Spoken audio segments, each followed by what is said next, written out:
ഹേ യുവജനതേ, എന്താണ് നിങ്ങളിങ്ങനെ ഇത്രയും പാവങ്ങളെ അനാഥരാക്കി വിട്ടത്? നിങ്ങൾ ഏത് മനുഷ്യത്വമാണ് പിൻപറ്റുന്നത്? സ്വന്തം മാതാപിതാക്കളല്ലേ ഇവർ? ഇവരെ പൊന്നുപോലെ നോക്കേണ്ടത് നിങ്ങളുടെ കടമയല്ലേ?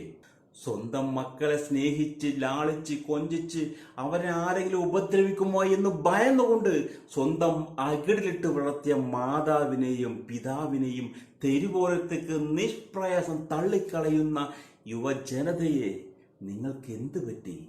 നിങ്ങൾക്ക് കാട്ടാളന്റെ മനസ്സാണോ? മനുഷ്യത്വമില്ലേ നിങ്ങൾക്ക്? നിങ്ങൾ ചെയ്ത ഓരോ തെറ്റിനും ഉത്തരം തരാതെ ഒരു കാലവും കടന്നു പോയിട്ടില്ല എന്നോർമ്മ നിങ്ങൾക്ക് വേണം. നിങ്ങൾക്കത് തീർച്ചയായും വേണം. അച്ഛനമ്മമാരല്ലേ ഇവരെല്ലാം? നിങ്ങളെ വളർത്തി വലുതാക്കിയ മാതാപിതാക്കളല്ലേ? ഇവരോടാണോ നിങ്ങളുടെ ക്രൂരമായ ഈ സമീപനം? ചരിത്രം പോലും നിങ്ങൾക്ക് മാപ്പ് തരില്ല.